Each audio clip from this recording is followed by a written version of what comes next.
Los eventos más violentos del universo siempre producen radiación y partículas cuyas energías van más allá de lo que podemos ver y presenciar en nuestra vida cotidiana.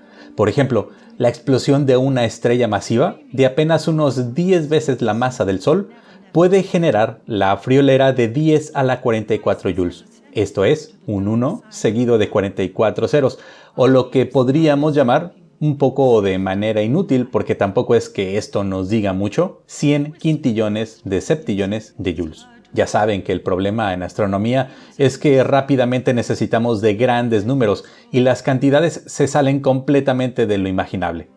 En un intento final por poner esto en contexto, diremos que la energía producida por una supernova es equivalente a la generada por el Sol durante 10.000 millones de años seguidos. Solo que la explosión de la supernova se completa en apenas unos segundos. Estos fenómenos entonces producen luz muy energética como los rayos gamma y partículas subatómicas como rayos cósmicos, neutrinos, etc. Por lo tanto, desde su descubrimiento a principios del siglo pasado, las llamadas altas energías se convirtieron en una ventana más para estudiar el universo. Hubo que construir aparatos enormes y muy complejos, además de darle forma a todo el cuerpo teórico que en esas primeras décadas del siglo XX comenzaba a forjarse bajo los nombres de física cuántica y física atómica.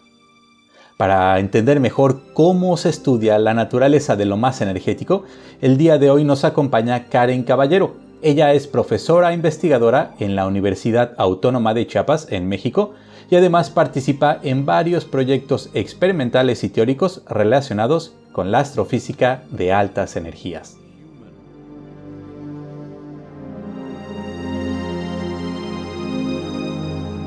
Bueno, pues como lo comentamos en la introducción, el día de hoy tenemos el agrado de que nos acompañe en el podcast Karen Caballero. Ella es profesora investigadora en la Facultad de Física y de Matemáticas en la Universidad Autónoma de Chiapas. Muchas veces escuchamos de investigaciones en astrofísica. La mayoría de ustedes tal vez escuchan de investigaciones en la UNAM o el INAOE probablemente, pero creo que es una muy buena ocasión para ver que se hacen investigaciones en astrofísica y de partículas y de ciencia de frontera en otras universidades. Y créanme que la Universidad Autónoma de Chiapas tiene ya una tradición muy grande en investigación y el más claro ejemplo pues es Karen, a quien pues ya de entrada le damos la bienvenida y le agradecemos muchísimo por el tiempo que se ha tomado para estar con nosotros. Muchas gracias, Karen. Sí, pues muchas gracias a ustedes por acercarse a mí, porque pues sí es cierto que efectivamente lo que dijiste, Vicente, pues normalmente pensamos en las grandes universidades del centro de México, ¿no? Las primeras que había, pero ahorita ya hay más universidades donde se realizan investigación, siempre dentro de colaboraciones, pero Exactamente, y eso es bien importante, el tener colaboraciones no solo con instituciones y universidades en México, sí, sino con instituciones y universidades en el extranjero, y eso es bien importante. Bueno, para ponerles un poco en contexto, Karen hizo el doctorado en el Instituto Tecnológico, no lo voy a pronunciar bien, obviamente, Karlsruhe, no sé cuál sea la pronunciación correcta. Karlsruhe, es más, Karlsruhe. Karlsruhe. Karlsruhe. Allá hizo su doctorado en física de partículas, en astropartículas, de las que hablaremos en un momento. Luego regresó a México para estar en la Universidad Autónoma de Chiapas, pero en ese inter fue investigadora postdoctoral, si no mal recuerdo, en Penn State, en Estados Unidos, y en la Universidad de Santiago de Compostela, en España Sí. también. Luego en el CIMBESTAB, aquí en México, y finalmente en la Universidad Autónoma de Chiapas. Y si te parece, Karen, pues vamos a entrar en materia y te pediría que nos hablaras sobre estos fotones más energéticos y estas partículas que están en este extremo del espectro electromagnético, un poco de su historia, quiénes las descubrieron, cómo se observaron, detectaron y cómo ha evolucionado un poco el campo de la física de partículas más energéticas. Sí, pues bueno, este campo, cuando yo empecé a estudiarlo por ahí de 2002, que fue mi primera introducción al campo con mi servicio social, pues se le llamaba física de rayos cósmicos, ¿no? Posteriormente y actualmente se le empezó a llamar astropartículas, física de astropartículas. Y las astropartículas se dividen en rayos cósmicos, rayos gamma y neutrinos en general. Los rayos cósmicos son partículas que son formadas de elementos de la tabla periódica, o sea, son átomos de estos elementos y normalmente son partículas cargadas y que tienen masa. Mientras que los rayos gamma y los neutrinos no tienen carga y al menos el rayo gamma pues no tiene masa en reposo y el neutrino tiene una masa pero muy pequeñita que en la actualidad todavía no se ha podido precisar con exactitud. Entonces, estos tres tipos de partículas es lo que engloba las astropartículas. Ahora, ¿cómo se descubrieron? Uno se imagina, bueno, estas son partículas, como les digo, que vienen del universo, muy energéticas. Entonces uno se preguntará, ¿cómo es que el ser humano se dio cuenta de esto, no? ¿Cómo las descubrió?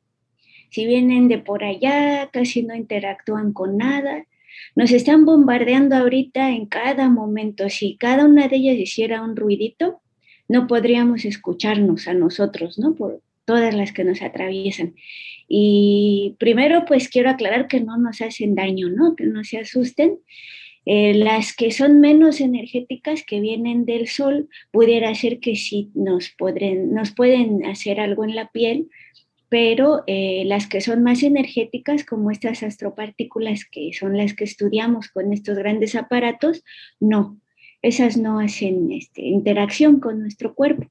Pero la vida ha sido posible con la presencia de ellas e incluso algunos procesos naturales se llevan a cabo gracias a ellas, ¿no? Por ejemplo, un ejemplo importante es el carbono 14, que es un radioisótopo que se forma en la atmósfera con la interacción de estas partículas, ¿no? Vienen, si no existieran estas partículas, no se formaría el carbono 14, después no lo adquirirían las plantas y los seres vivos no lo adquirirían por las plantas, ni pudiéramos hacer los exámenes de datación, ¿no? Y así como el carbono 14, hay muchos otros elementos que se crean a partir de los rayos cósmicos y que nos ayudan también a datación y a diferentes estudios en los minerales, ¿no? La minería y otras industrias. Ese es un ejemplo, ¿no? Después hay otras teorías muy recientes que indican que quizás el sentido del ADN, de las hélices del ADN, estuvo determinado por la interacción con los rayos cósmicos. Pero esa es una idea muy reciente que todavía no se confirma, ¿no? Pero bueno, como han existido ahí siempre, pues hay que encontrar cómo han interactuado con nosotros.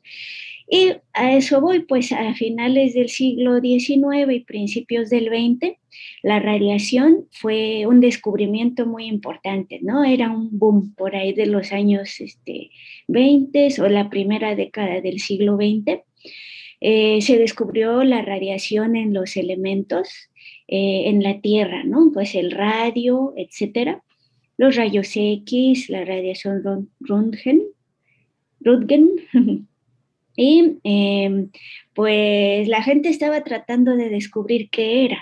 Y en ese tiempo, en ese proceso, muchas veces pensaban que daba mucha energía al cuerpo.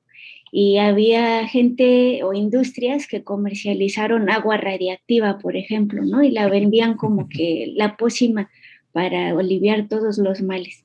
Después, pues lamentablemente no sabían que eso les iba a acarrear otros males, ¿no? Y pues la gente que consumía estas cosas pues terminó muriendo. También muchas pinturas que eran fluorescentes, que servían para muchas cosas, que radiaban luz, tenían estos materiales radiactivos. Incluso en algunos edificios antiguos en Europa todavía se pueden encontrar objetos que tienen estas pinturas, ¿no? pero bueno, porque no se conocía en aquel tiempo.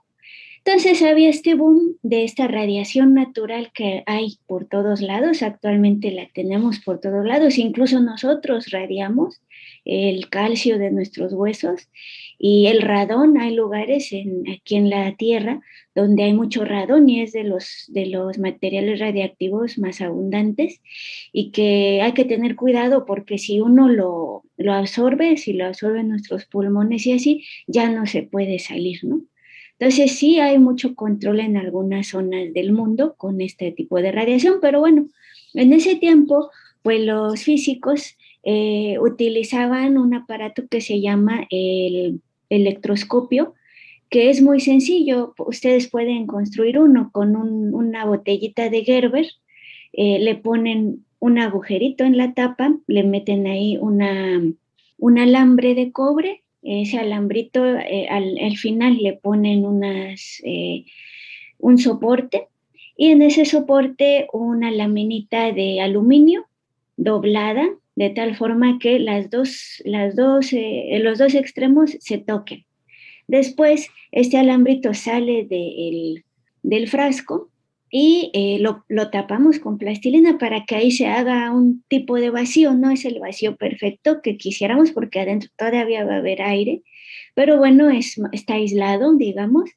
Y después podemos hacer el clásico con nuestra regla de plástico. Bueno, no sé si ahorita los niños sigan usando reglas de plástico, no sé, pero con algo de plástico nos lo frotamos con el pelo y cuando frotamos ese material con nuestro pelo, lo que estamos haciendo es estimular a los electrones que están ahí y sacarlos, de tal forma que creamos una diferencia en la carga. Y así los electrones se empiezan a mover para buscar otra vez el equilibrio, ¿no? En la carga. Entonces, cuando lo ponemos en contacto con el alambre de cobre, como el alambre es conductor, ahí se van a empezar a mover las cargas. Y cuando lleguen al extremo donde está el aluminio también es conductor, se van a empezar a trasladar por el aluminio y como son del mismo signo esas cargas, ¿qué va a pasar con las puntitas? Se van a separar. Entonces, pues ahí está la interacción. Entonces, al cargar el electroscopio va a pasar un tiempo y después de un cierto tiempo se va a descargar y las laminitas se van a volver a juntar. Entonces, en aquel tiempo, pues se usaba este aparatito para andar buscando esa radiación, para estarla midiendo, se le ponía ahí una especie de gradación, una escala, y de acuerdo con la apertura de la laminita, pues se podía determinar cuánta radiación había, o al menos cualitativamente, ¿no? Qué tanta había en ese lugar. Y bueno, con este aparatito se iba buscando, porque digamos que esa radiación pues también son cargas, ¿no? Que interactúan con el electroscopio y hacen esa misma reacción que les expliqué. Entonces, la gente pues decía, sí, está la radiación aquí, natural, la estoy buscando, estoy determinando. Y a alguien se le ocurrió, que fue a Peter Hess y a otros muchos, porque él no fue el único, él fue austríaco, pero también había otros en Alemania, en Italia, que estaban estudiando este mismo fenómeno y pensaron ellos como hipótesis que mientras más se alejaran de la superficie terrestre, esta radiación iba a disminuir. Porque decían, esta radiación pues viene de los minerales de la Tierra. Entonces seguro, si me subo a un edificio va a disminuir, si me subo a un globo aerostático, pues más. Entonces, Peter Hess en 1912 se subió Víctor Hess, se subió a un globo electrostático con uno electrostático, no aerostático, perdón. Con uno de estos electroscopios se subió e iba midiendo. ¿Y cuál fue su descubrimiento, su sorpresa? Que mientras más subía, había más interacción con el electroscopio. Entonces descubrió que había una radiación que venía, pues él no sabía de dónde, dijo, de aquí no hay nada más que aire, las moléculas de aire, y lo que pudiera provenir del universo, ¿no? Del espacio exterior. Entonces lo llamó radiación cósmica. Y así es como se descubrió. Posteriormente, pues se fueron desarrollando otros aparatos, los primeros sí con globos, otros con los contadores Geiger, que fueron los mismos que se usaban para la radiación en la superficie terrestre, se subían a diferentes edificios, a diferentes montañas y empezaron a medir qué tan alejados estaban unos de otros de las interacciones, empezaron a descubrir que había una relación entre algunas de estas interacciones, a veces ocurrían casi simultáneamente en dos de estos aparatos que estaban separados una cierta distancia y así se descubrió que estas partículas cuando llegan a la atmósfera se descomponen en una lluvia de miles de millones de partículas secundarias y esas partículas son las que llegan a la superficie y las podemos medir. Entonces, a algunos de estos se les llamó chubascos atmosféricos y a los más grandes, chubascos atmosféricos extendidos. Y precisamente Pierre Auger, que su nombre lo lleva uno de los experimentos, fue el que descubrió los chubascos atmosféricos extendidos. Y bueno, después se descubrió que eran los más energéticos. ¿Cuáles eran las primeras fuentes o los primeros objetos que se pensaba de los cuales podría venir esta radiación cósmica? En primer lugar, del Sol, ¿no? Porque es la fuente de radiación primaria. También ustedes saben que existen las auroras boreales en los polos.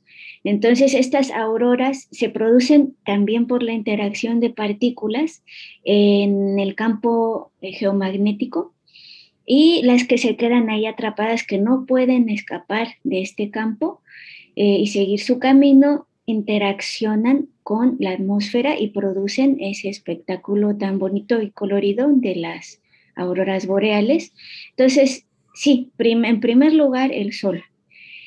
Posteriormente, pues sí, las mediciones con globos aerostáticos de las más bajas energías sí han comprobado que esas sí provienen del Sol, incluso con los ciclos solares y todo eso, la radiación cósmica disminuye. Mientras más activo está el Sol, menos activo es el flujo de rayos cósmicos. Entonces, los de más baja energía se tenía claro que de ahí, pero los de las más altas energías no, porque pues recorren, con esas energías recorrerían más distancia, más allá de la Tierra. Si la produjera el Sol, pues no las podríamos medir, porque prácticamente atravesarían todo el radio y ahí se llevarían a la Tierra y no pasarían por aquí, no las podríamos detectar. Entonces, las más energéticas que ya recorrieron una gran distancia, pues se cree que provienen de otros lugares, tanto de dentro de la galaxia, de otras estrellas de aquí, de otros objetos, como de fuera de la galaxia, las más energéticas, ¿no? Y ahorita es una incertidumbre también, no se puede decir con certeza que vengan de este objeto, de cierto objeto. Dentro de los fenómenos astrofísicos más energéticos, siempre pensamos, no sé, en las supernovas, en las estrellas de neutrones, incluso en los agujeros negros. ¿Este tipo de objetos producen rayos cósmicos, rayos gamma y neutrinos también? Sí, así es. Precisamente esos son los candidatos para el origen de estos rayos, porque los mecanismos que se dan ahí en esos objetos son tan energéticos que son los únicos lugares de donde pudieran provenir, ¿no? Estas partículas tan energéticas. Los gamma ray burst, que son los destellos de rayos gamma, son de las más energéticas de donde pudieran provenir, en especial los rayos gamma, ¿no?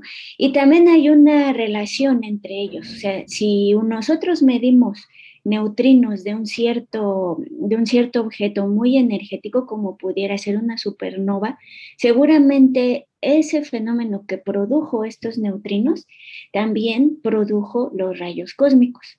Entonces, de ahí viene la interrelación con los otros experimentos. Hay experimentos que se dedican a investigar neutrinos, experimentos que investigan rayos gamma y experimentos que investigan rayos cósmicos, pero no quiere decir que están desconectados.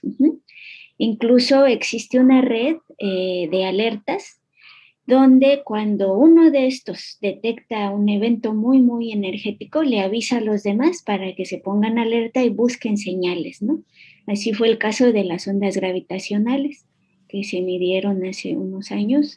Y pues, ¿por qué? Porque en este fenómeno tan energético, seguramente por ahí se produjeron rayos cósmicos. Lamentablemente con el observatorio Peruvian no se encontró una señal que pudiera provenir de ese fenómeno. Pero bueno, están las alertas y están los estudios ya listos para determinar si efectivamente vienen de por allá. Si te parece, ahora entramos al tema de los instrumentos, pero antes, si nos pudieras platicar, ilustrar de una manera fácil, vamos a suponer que un rayo cósmico o una partícula, una subpartícula atómica, sale desde una explosión de supernova a 1000 años luz y esa partícula atraviesa el espacio, el medio interestelar, llega hasta el sistema solar y viene en dirección de la Tierra. Podría verse desviada por algún campo magnético, pero vamos a suponer que viene directo hacia nosotros. ¿Qué ocurre con esa partícula cuando llega a la atmósfera de nuestro planeta? Sí, digamos, vamos a hablar de un rayo gamma, de un neutrino y de un rayo cósmico, ¿no? Vamos a decir. Un rayo cósmico, digamos, un protón. Un protón, pues llega, choca con una molécula, con las moléculas de la atmósfera y su energía inicial la distribuye en ese chubasco atmosférico del que les platiqué. Y se van produciendo partículas secundarias, de unas se producen otras más y de esas otras más y así sucesivamente hasta que se producen miles de millones de ellas, dependiendo de la energía, claro. Y esa hasta que se acaba la energía, hasta que la energía ya no alcanza para que se produzcan nuevamente más partículas. Entonces, la cantidad de partículas secundarias alcanza un máximo y después se empieza a disminuir hasta que se termina. Eh, el rayo gamma le pasaría lo mismo, pero su chubasco sería más delgadito. Porque, bueno, y se produciría más arriba en la atmósfera. Digamos que son todos de la misma energía. Lo que le pasaría al rayo gamma es que interactuaría muy arriba en la atmósfera. Rayos gamma muy energéticos ya no se miden en la superficie terrestre.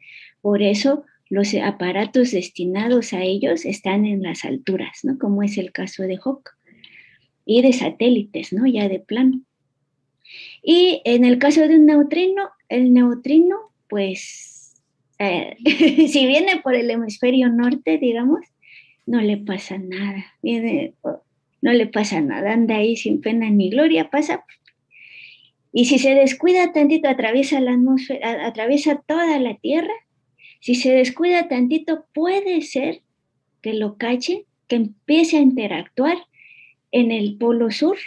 Uh-huh. Y lo cache el experimento Ice Cube. ¿Mm? Pero solo si se descuida, es decir, que empiece a interactuar, que pierda energía y decaiga y tengamos noticia de él por las interacciones de las partículas que produce, no de él mismo, sino de las partículas que produce, como muones u otro tipo de interacciones. Entonces, son partículas, vamos a pensar que son partículas que viajan a la velocidad de la luz casi, ¿no? Son ultrarrelativistas a veces. Ahorita les voy a decir en qué casos son ultrarrelativistas, pero bueno, digamos que se mueven a la velocidad de la luz prácticamente, ¿no? Y cuando hay partículas que se mueven casi a la velocidad de la luz y entran a algún medio, tienen diferentes tipos de interacciones. Ajá. Vamos a hablar de, por ejemplo, un detector de radiación Cherenkov en agua. Uh-huh.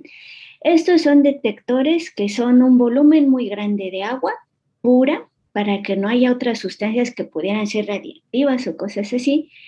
Y cuando estas partículas ultrarrelativistas atraviesan ese volumen de agua, se mueven más rápido que la luz en ese medio. en ese medio, no en el vacío. No se asusten, no estamos diciendo nada contra de la relatividad, ¿no? Entonces, cuando hay ese fenómeno de que va más rápido que la luz en ese medio, se produce con la excitación del medio una radiación que se llama radiación Cherenkov. Y esa radiación se puede ver en los reactores nucleares. Si ustedes han visto fotos de los reactores nucleares, cómo esas barras, cuando se meten en el agua, empiezan a emitir esta luz, esa es radiación Cherenkov. Entonces, esa lucecita azulita tenue se produce en esos tanques de agua pura y nosotros la detectamos con ayuda del efecto fotoeléctrico, con un tubo fotomultiplicador o con un fotomultiplicador de silicio, que es desde hace alrededor de unos 5 años, los tubos fotomultiplicadores ya se están sustituyendo por los fotomultiplicadores de silicio. ¿Qué hacen estos aparatos? Imagínense que el tubo fotomultiplicador es como un foco grande, ¿no? Una bombilla grande que tiene una capita muy delgada en su superficie y esa capita es fotosensible. Es decir, que cuando llega ahí la luz, por efecto fotoeléctrico, produce una corriente. Esa carga que se produce la detecta por dentro y si nosotros le metemos energía al tubo, lo que hace es que esa carguita la multiplica y la multiplica y la multiplica y al paso de cada uno de esos la va haciendo más y más grande a esta señal. Entonces, cuando ya está muy grande, se digitaliza y la detectamos como una señal, como carga. Entonces, esa es una manera de detectarlo. Otra es, como les comentaba, cuando van recorriendo la atmósfera también es un medio. Entonces ahí, ¿qué pasa? También se excita la atmósfera y cuando se desexcita hay otros fenómenos como la fluorescencia, por ejemplo, o la radiación de radio. La radiación, hay otro tipo de radiaciones en otro rango de energía. Y bueno, vamos a hablar de la fluorescencia.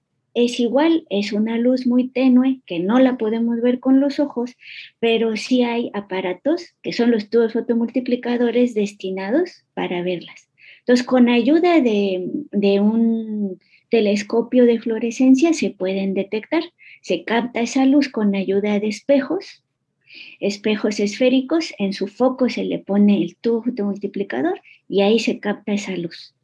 Entonces, somos capaces de ir observando el paso de todo el chubasco en la atmósfera, ¿no? En el caso del Observatorio Pierre-Roger.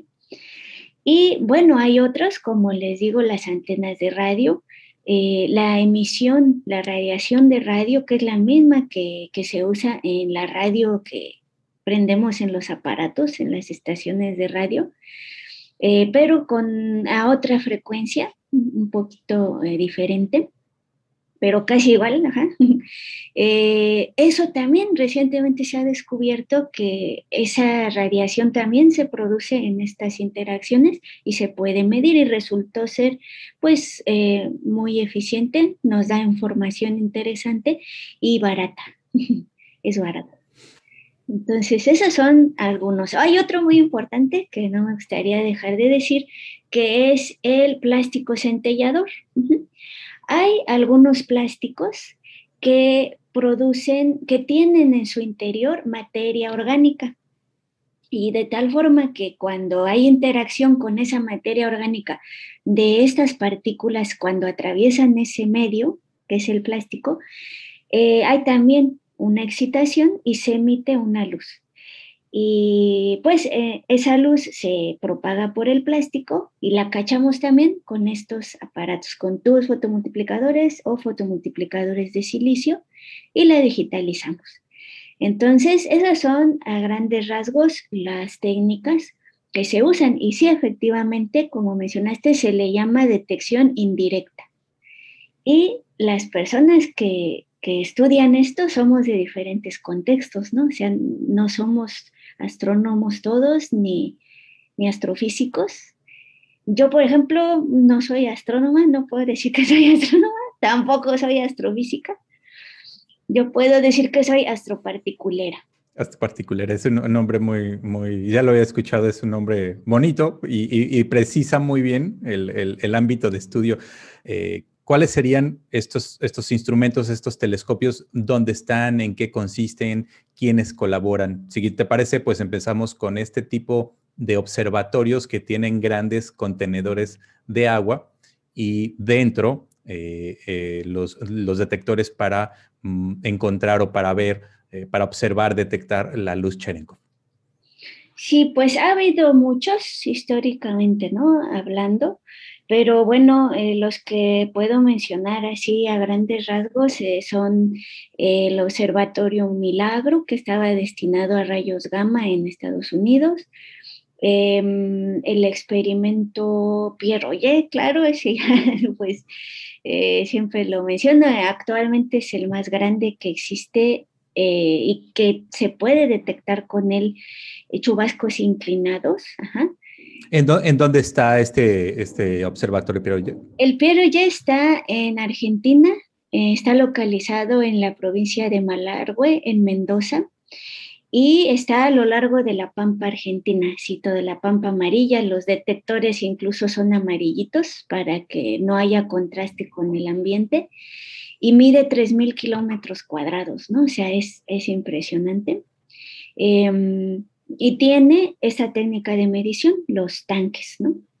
Además, esa es radiación de luz Cherenkov en agua, pero también tiene la técnica de fluorescencia, los detectores de fluorescencia para medirla en la atmósfera.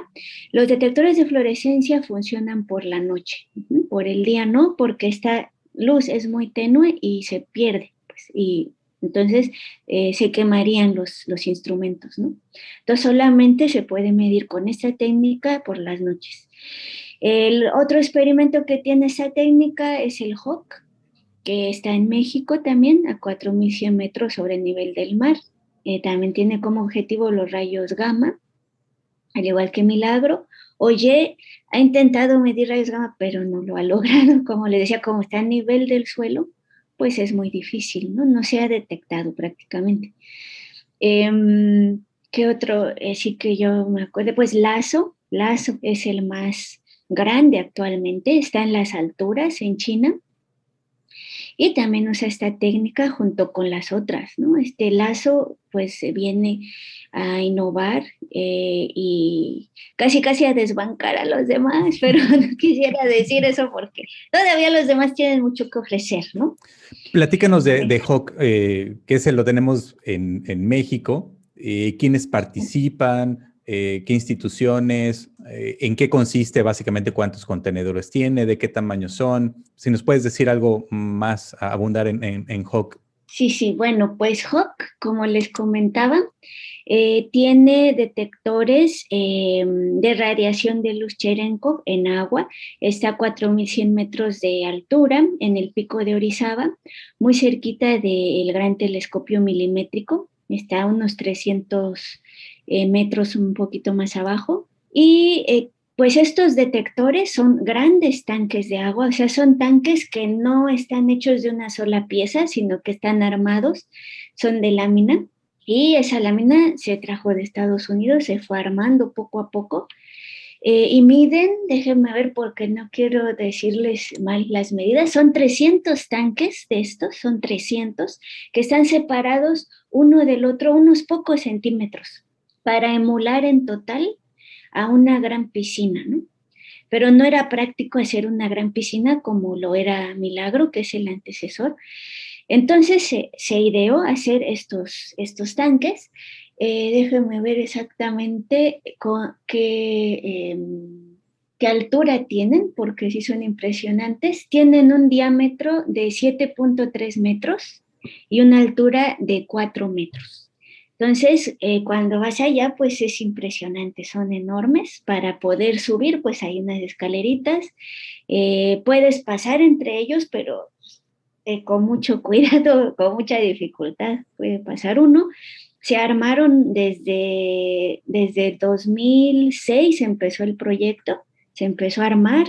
Hubo un antecesor que se llamó Vamos, que demostró que sí, que todo iba a funcionar bien, entonces siguió adelante y en 2016 fue la inauguración oficial. Entonces ahí primero empezó como una colaboración binacional entre Estados Unidos y México y después ya se empezaron a integrar más instituciones de otros países como Alemania sobre todo, Polonia. Me imagino que más allá de la instrumentación de los fotosensores, digamos, el agua debe de tener ciertas características muy particulares, ¿no? Sí, sobre todo tiene que estar limpia, o sea, no tiene que tener nada de vida, o sea, no se tiene que crear ahí ninguna vida, aunque sí hay estudios, ¿no? Para monitorear eso, hay monitores para eso, porque ¿qué pasaría? Pues ya no funcionaría tan eficientemente los tubos fotomultiplicadores que hay ahí en el interior. Además, como les comentaba hace ratito, si hubiera minerales o cosas así, esas sales pudieran interactuar con la luz y producir cosas que no queremos medir, ¿no? O sea, meterían ruido. Entonces, para subir toda esa cantidad de agua allá, al pico de Orizaba, había varias maneras. Una era que usar el agua del manantial de allá, del pico de Orizaba. Ustedes saben que pues tiene ahí arriba nieve, es un glaciar. Entonces en cierta época del año pues se derrite y de ahí es que salen los manantiales. Entonces se hicieron tratos con la población de los alrededores para compartir esa agua, ¿no? Esa era una de las fuentes de agua. Otra era prácticamente subir pipas de agua purificada. Uh-huh. Y además ahí en el mismo sitio del experimento hay una planta purificadora.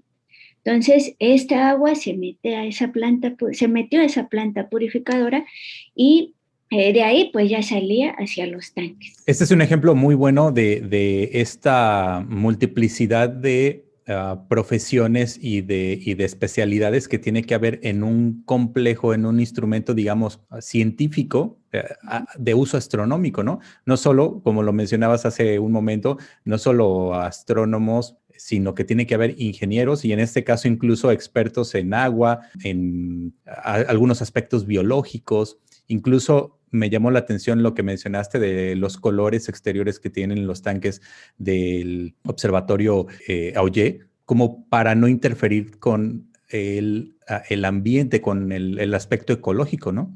Sí, así es, incluso pues en Malargüe, ahí donde está el observatorio, eh, pues el observatorio, este tipo de experimentos son como que impulsadores del desarrollo en los lugares donde se colocan. Porque, por ejemplo, este ejemplo que acabo de decir de Hawk, pues es un ejemplo de la interacción con la población de los alrededores, ¿no? El trato que hubo ahí es que a cambio de que nos compartieran el agua, la colaboración iba a ayudar a construirles una plaza ahí en el pueblo más cercano. También dos de los ingenieros que están ahí encargados del sitio tal cual son oriundos de esos lugares. Ajá, son de ahí tal cual, de Tesmalaquilla y de Achichintla. Eh, y pues ellos pues nunca se hubieran imaginado estudiar algo. Ellos son ingenieros. Pues seguramente no se imaginaron trabajar en algo así, ¿no? Tan extraño, digamos, tan poco común. También se hacen caminos, vías de comunicación, etcétera. Y volviendo a Malargüe, yo recuerdo la primera vez que fue en 2006 y el pueblo pues era un pueblito de 4 calles que no estaban pavimentadas. El autobús lo tenías que tomar ahí en una esquinita, en una tienda, estar ahí en la madrugada esperando. Era precioso, ¿no? Porque veía la Vía Láctea, o sea, fue la primera vez que vi la Vía Láctea ahí, ¿no? En todo esa oscuridad. Y bueno, pues la gente poco a poco se fue habituando a ver a extranjeros ahí, ¿no? Y hablar con ellos sin ningún tapujo ni nada. pues son cosmopolitas, ya casi, casi, ¿no? Lo podemos decir. Y ahora, la última vez que fui fue en 2019 y pues ya es un señor pueblo. Ya no es un pueblito, es un pueblo que tiene hasta su autobús, sus rutas, ajá, su aeropuerto. En aquel entonces ya tenía aeropuerto, pero no era tan comercial ni nada. Uh-huh. Ahorita creo que todavía sí hay vuelos, pero siguen siendo escasos. Pero bueno, ya hay, digamos que ya está todo pavimentado, ya hay estación de autobuses, hay un planetario, un centro de convenciones, que el centro de convenciones, digamos que se hizo como en parte como pretexto para que ahí se realizara la reunión de la colaboración anual y ahora lo usa la localidad como centro de convenciones en general, ¿no? Es el cine también, el cine del lugar. Eh, Qué bueno, es un muy buen ejemplo de los beneficios que trae a las sociedades en diferentes lugares en el mundo la instalación de un instrumento científico y de gran importancia con colaboraciones internacionales. Creo que eso es de los aspectos menos visibles, me parece, de la ciencia. Creo que nosotros deberíamos de hacer más por visibilizar este tipo de beneficios en las comunidades en donde se instalan los instrumentos, ¿no? Así es, y por ejemplo, pues también las contribuciones tecnológicas, ¿no? Porque en estos lugares, pues originalmente no había cómo comunicarse, ¿no? Entonces se tuvieron que desarrollar las antenas GPS, comunicaciones por radio, las baterías para mantener en funcionamiento la electrónica, estudiar igual, monitorear la calidad del agua, ver que no se desgasten los tanques por fuera, ¿no? Por ejemplo, ahí en Malargüe, pues es una población que tiene ganado, ¿no? Argentina pues es famosa por los cortes de carne, hay ganado por todos lados y pues las vacas les gustaban mucho los tanques, se van a rascar ahí con ellos, y a veces sí interferían un poquito con los instrumentos, pero nosotros éramos los que estábamos invadiendo, ¿no? También, pues, los globos con los que se medían las condiciones atmosféricas. En alguna ocasión me comentaron una anécdota de que el globo, pues, se desinfla una vez que ya cumple su cometido y cae por allá lejos. A veces se puede ir a rescatar el aparato, a veces no. Entonces, prácticamente se da por perdido.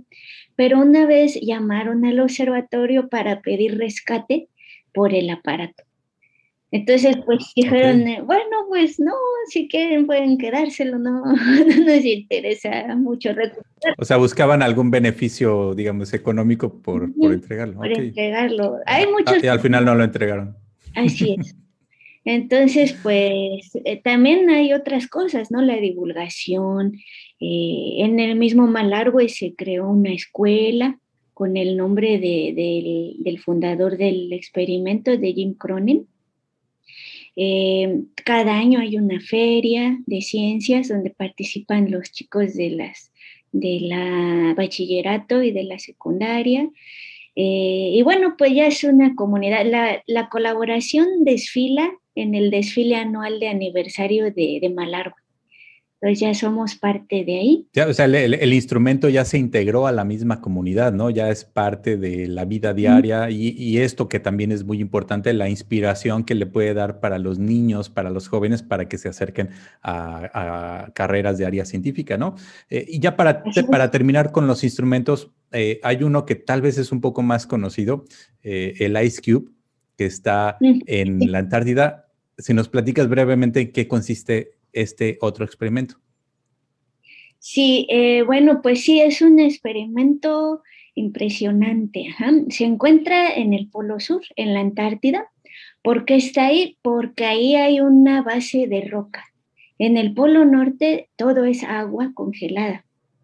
En el Polo Sur hay una base de roca que sirvió para darle de alguna manera estabilidad a los aparatos. Como les comentaba, pues este aparato está con el objetivo de medir neutrinos, neutrinos que no necesariamente vienen del hemisferio sur. sino que, como les platicé hace ratito, pueden venir del hemisferio norte, que ya atravesaron todo el planeta y gastaron su energía hasta llegar ahí, y ahí decaen, interactúan, etcétera. ¿Cuál es la técnica? Igual, la de luz Cherenkov en agua.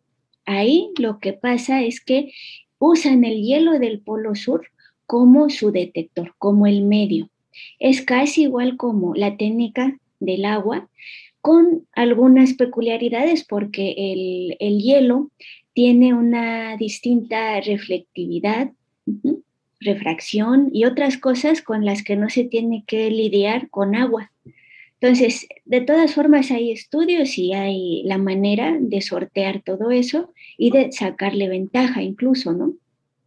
Entonces, pues se ponen en el arreglo principal, que es Ice Cube tal cual, 80 y tantas cuerdas de acero inoxidable muy fuertes, que tienen tubos fotomultiplicadores, así como si fuera, pues imagínense un collar de perlas, y ese collar pues lo estiran y esa es una de estas cuerdas. Y cada una de las perlas es un tubo fotomultiplicador de gran eficiencia cuántica. ¿Y cómo le hicieron para instalarlo ahí? Pues con chorros de agua hirviendo, de agua caliente, y a gran presión hicieron los agujeros del polo sur, del hielo, y ahí fueron enterrando a cada una de estas cuerdas. Entonces, ¿qué pasa después? Esperaron a que esa agua que había quedado, el agua con la que hicieron el agujero, se congelara y entonces ahí quedaron ya esos tubos para la eternidad. Ya si uno de esos se descompone, ahí quedó, ya no hay cómo repararlo. Uh-huh. Entonces, ahí tiene otras subestructuras que se llaman, por ejemplo, Deep Core. Yo trabajé ahí en Deep Core un año, y por eso lo menciono. El Deep Core, pues, es para medir eventos de más bajas energías, ¿no? Es un arreglo más chiquitillo. Y ahorita están haciendo mejoras ellos para que sea un mejor instrumento todavía y adhiriendo nuevas técnicas. Ellos también tienen tanques de agua en la superficie para emular estos otros, para estar a la par con estos otros detectores como YE. Pero bueno, ahí con la peculiaridad de que se puede congelar el agua, entonces hay que lidiar con eso. También ahí se descubrió que en el fondo del hielo hay una capa de polvo. Imagínense esa capa de polvo, pues cuando se formó, ¿no? O sea, ¿de dónde llegó? Pues ya, no se puede quitar, no se puede hacer nada, pero se toma en cuenta a la hora de hacer las mediciones. Entonces también, como les digo, y también ya ha dicho Vicente, son experimentos donde interviene una gran cantidad de científicos de distintas áreas, etcétera, ¿no? Para poder, pues, determinar el buen funcionamiento y poder llegar a los objetivos, ¿no? Sí, sí, sí, son instalaciones y lugares impresionantes. Si te parece, vamos como cerrando. Me gustaría que nos platicaras de algún resultado importante, trascendental, que en algunos de estos instrumentos se hayan tenido en los últimos años. En Hog, en el PRJ o en IceCube. ¿Qué resultados, qué descubrimientos importantes te vienen a la mente en los últimos años que se hayan hecho con estos instrumentos? Sí, bueno, primero quiero aclarar que por qué estudiamos esos rayos, ¿no? ¿Por qué estudiamos esas astropartículas? Porque en el modelo estándar de las partículas elementales todavía hay muchos huecos, ¿no? O sea, queremos encontrar una teoría que nos explique todo lo que hemos observado y también predicciones, ¿no? Pero el modelo que hay actualmente, que se llama modelo estándar, no explica muchas de estas cosas, como por ejemplo la asimetría entre materia y antimateria que hay. No explica qué puede ser la materia oscura. Uh-huh. y otras cositas de detalles de las partículas. Entonces, hay teorías que tratan de explicar estas cosas, pero que se realizan, esos fenómenos que describen ocurren en el rango de energías muy altas, energías que todavía no se alcanzan por los aceleradores terrestres, pero sí en los rayos cósmicos. Entonces, lo que pudiéramos encontrar en los rayos cósmicos se puede trasladar a los aceleradores y de ahí, pues, corroborar o descartar teorías. En ese contexto, pues recientemente pues, se ha medido un exceso de antimateria por el experimento Pamela, que sí fue un boom hace algunos años, hace unos 4 años. Porque pues no se había medido, ¿no? O sea, normalmente se mide más materia que antimateria. Entonces aquí hubo un poquito más de materia que se medía. Y bueno, fue interesante, es interesante porque entonces ahí donde se midió, se puede tratar de investigar qué fenómeno ocurrió para que esto ocurriera, ¿no? Y ver qué es lo que nos está faltando en el modelo estándar para entender por qué medimos un exceso de materia casi siempre, ¿no? Ese es uno. Ahí Hawk, por ejemplo, hizo una predicción, trató de hacer un estudio de un objeto, un gamma ray burst, que quizás de la interacción de ese, que hay ahí adentro de ese gamma ray burst, se hubiera provocado los rayos gamma y de ahí un exceso de antimateria. Y digo, sí, de antimateria, pero lamentablemente no prosperó. O sea, el resultado fue que no se podía concluir que de ese fenómeno hubiera ocurrido este otro, ¿no? Y así hay casos, ¿no? Que aunque sean negativos los resultados, son importantes, son interesantes, ¿no? Otro resultado muy importante del Observatorio Pierre Oyer fue confirmar que en el espectro de energía de los rayos cósmicos, al final, a las energías de 10 a la 19 electronvolts, un poquito más altas, ya había un corte en el flujo, es decir, se cortaba el flujo, porque esta era una predicción eh, que había ya desde los años 60. Una posible explicación es el efecto GZK, que es por la interacción de los rayos cósmicos muy, muy energéticos con el fondo de radiación cósmica, ¿no? De microondas, y con fotopiones que se producen de la interacción de estos rayos. Entonces, estas fotopiones y esta interacción se cree, bueno, con este efecto GZK, que ya impide que lleguen. Entonces, de ahí se podría tomar la explicación de este corte. Sin embargo, no se ha concluido que efectivamente esa sea la explicación, pero sí que existe el corte. Ajá. Anteriormente, cuando no había estos instrumentos tan grandes, pues no se podía decir, ¿no? Apenas había un evento medido por FlySci muy energético, por otros experimentos, otros energéticos, 10 a la 18, 10 a la 19, pero no tantos de 10 a la 20 como lo ha medido Oye. Entonces, ahora sí, ya con esa estadística se puede llegar a conclusiones más robustas. Entonces, otro muy controversial que fue por ahí de 2009, pero que bueno, ha ido cambiando este resultado, pero bueno, la anisotropía de los rayos cósmicos de alta energía se midió con comparaciones con los catálogos astronómicos de objetos muy energéticos, se comparó lo que medía el observatorio y la posible fuente de donde vinieran con estadística, porque como bien dijiste, no vienen directamente de ahí, porque hay campos magnéticos, hay polo interestelar, muchas cosas que los pueden desviar, ¿no? Pero con estadística podemos decir con cierto pues nivel de confidencialidad, la probabilidad de que vengan de ahí, ¿no? Entonces, hay estudios que ha publicado la colaboración donde dice que sí hay una cierta anisotropía, que quiere decir que sí pueden venir de ciertos objetos, pero todavía no concluyentes. Ajá. Entonces, lo que sí se puede decir es que muy probablemente vienen de fuera de la galaxia. Tú mencionaste hace un momento la materia oscura. ¿Alguno de estos instrumentos sería capaz de detectar lo que creemos, suponemos que podría ser alguna partícula de materia oscura? Pues hay aparatos y, bueno, más bien hay estudios que con estos aparatos nos pueden dar información.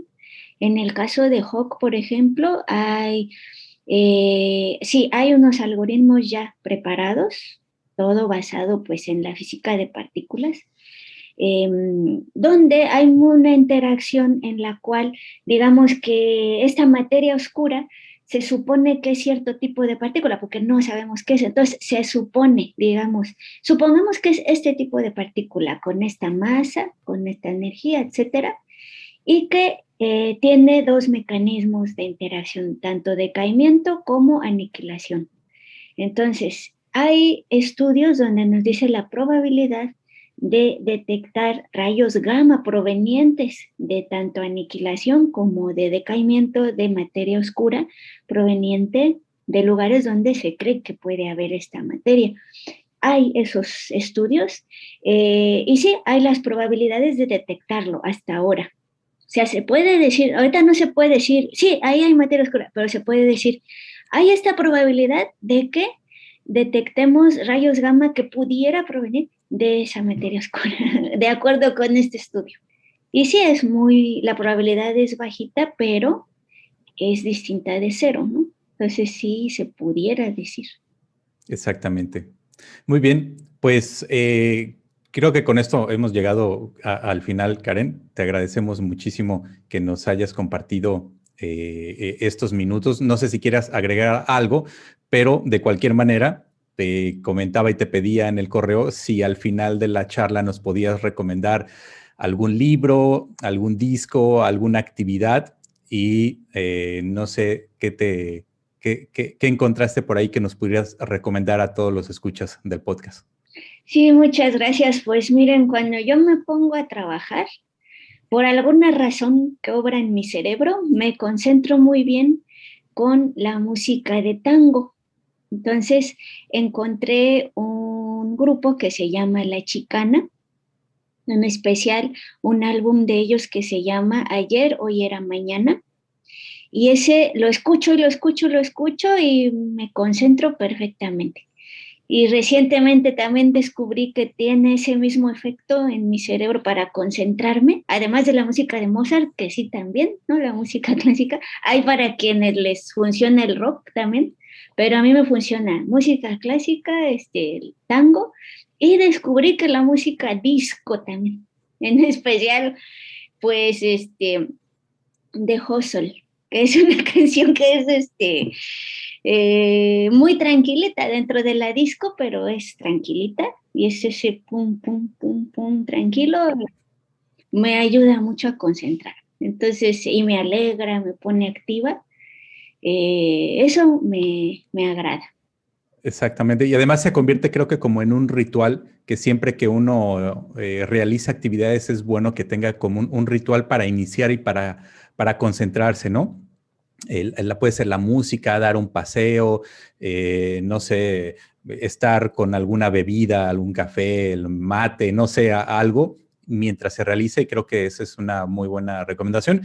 Y bueno, pues ahí hay un pretexto para escuchar tango, para quienes no lo han escuchado todavía o poco, pero que les podría interesar. Ahí está la recomendación. Y terminando el podcast, seguro que voy a escuchar a esa agrupación para escuchar el tango. Ah, qué bueno, sí, ojalá que te guste.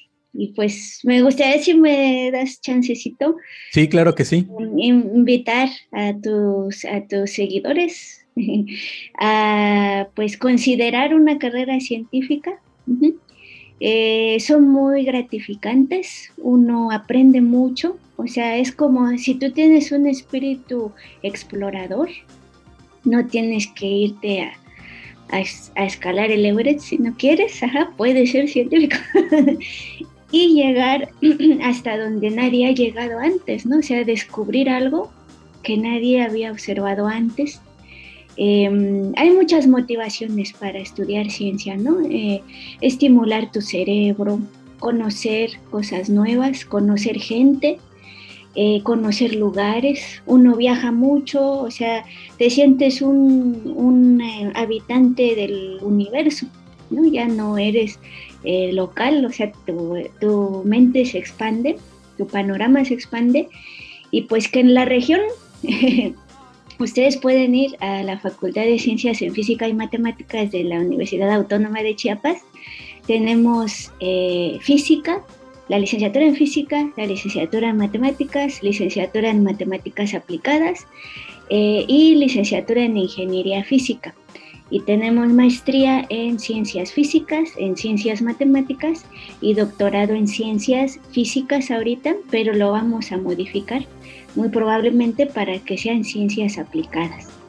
Entonces, si ustedes no quieren irse tan lejos de su hogar y quieren estudiar una carrera científica, aquí somos una comunidad pequeñita, todos nos conocemos a todos los alumnos, todos nos comunicamos, y pues tratamos de dar lo mejor, ¿no? La mayoría de la planta somos profes jóvenes o relativamente jóvenes, que empezamos muy entusiastas.